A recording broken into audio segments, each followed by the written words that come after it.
आपके पति गजेंद्र सिंह साहब शेखावत ने दाता हुकुम को जाने के बाद अपना राजनीतिक करियर शुरू किया। जो फादर की और एक पुत्र की जो बॉन्डिंग होती है, चाहे वो राजनीति के हिसाब से देख लें या परिवार के हिसाब से देख लें, उस बॉन्डिंग को कैसे देखते हैं? ये हमेशा दाता हुकुम की हर एक्टिविटी में उनके साथ रहते थे। प्रदेश महासचिव भी थे, यूथ कांग्रेस में भी ये सक्रिय थे। गजेंद्र सिंह साहब ने जो अपनी राजनीतिक करियर और राजनीतिक सोच समझ या भी चीज़ें सीखी, वो पूरी की पूरी दाता हुकुम के साथ अपने साथ राजनीतिक करियर को आगे बढ़ा के सीखी। बिल्कुल वो दाता हुकुम के पद चिन्हों पे ही चल रहे थे।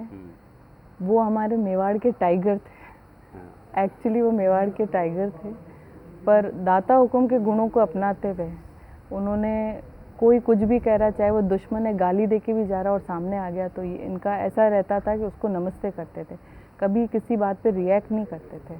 दाता हुकुम के जाने के बाद साहब पे विश्वास जताया कि उनको खड़ा किया जाए, वो चुनाव लड़े। उस वक्त भी आपको लगा कि नहीं, राजनीति के अंदर इनको आना चाहिए, नहीं आना चाहिए, या राजनीति को इसी तरह आगे, इस लेगेसी को आगे बढ़ाना है? ये हमारे घर में एक पॉइंट उठा था कि राजनीति आगे विरासत किसे मिले।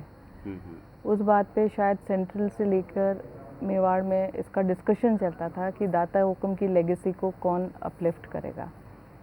उसके लिए केंद्र सरकार और राजस्थान सरकार के बीच में काफ़ी डिस्कशंस चले थे।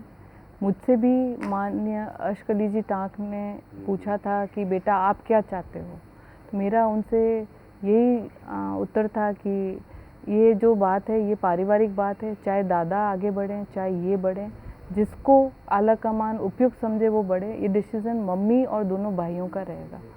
मैंने कभी इन चीज़ों में इंटरफेयर नहीं करा। चलिए, दौर बढ़ा आगे और गजेंद्र सिंह साहब को खड़ा किया गया और वो जीते भी। और सबसे बड़ी बात जो एक चीज़ समझ में आती है कि क्या उस दौर में, जिस दौर में आप लोग आगे बढ़ रहे थे, या इनके जीत की जो माहौल था, उस माहौल को लेके और अब तक ऐसी क्या चीज़ें थी कि क्षेत्र के विकास को लेकर, क्षेत्र की बातों को लेकर, और कुछ ऐसा था आपको लगता है कि वो एक अलग था साहब का? ये बहुत इजी गोइंग पर्सन थे। इनको कभी ये नहीं था कि मैं गृह मंत्री का बेटा रहा हूँ या मैं आज एक संसदीय सचिव हूँ। ये जहाँ गांव में जिसके पास कोई रोड पे बैठा तो वहीं बैठ के बात कर लेते थे। हमेशा एक ही बात कहते थे, मैं किसान पुत्र हूँ और उसी हद में रहता हूँ।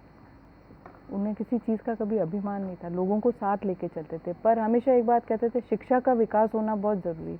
शिक्षा के मुद्दे को और जल के मुद्दे को लेके कि देखते थे कि महिलाएं गांव में पानी ला रही, बोले अरे ये औरतें कितनी परेशान होती, घर बच्चों को छोड़ के आती, काफ़ी हादसे होते हैं जो महिलाओं के साथ, वो इसी वजह से होते हैं। उनका था कि घर घर नल लगाने की योजना। चलिए, एक बार जीत देखी, फिर एक बार हार देखी। हार देखने के बाद भी मेरे ख्याल से क्षेत्र के विकास में हरदम तत्पर रहे, हरदम पॉजिटिव हमेशा रहते थे। उस हार के बाद का जो एक वो जो टेन्योर था, उसको आपने कैसे देखा? हार के बाद का टेन्योर भी उनका ऐसा था कि वो अपने ग्रामीण क्षेत्र में बराबर जाते थे, सबसे मिलते थे। उनके जो कार्यकर्ताओं की टीम थी, चाहे वो बुज़ुर्ग हो, यूथ हो, रोज़ घर पे सबका जमावड़ा रहता था। मेरा काम सिर्फ चाय नाश्ता बनाना रहता था। मैं तब तक बाहर नहीं आई थी। 2018 के चुनाव में कुछ लोगों ने चैलेंज किया था कि हम इसे शेखावत परिवार को ख़त्म कर देंगे या निपटा देंगे। तब मेरी छोटी बेटी बॉम्बे एचआर कॉलेज में पढ़ रही थी, अपनी टीसी लेकर सितंबर में आ गई कि नहीं ये एक चैलेंज है और पापा को हमारे सपोर्ट की ज़रूरत है। तो बच्चे साथ थे, हम लोग साथ थे, नया जो यूथ उनसे जुड़ा था। आप प्रोबेबली पूरा जो एक तरीके से देखा जाए, पूरी तरीके से राजनीति 2018 के चुनाव में आप उनके मैं सक्रिय हो गई थी तब।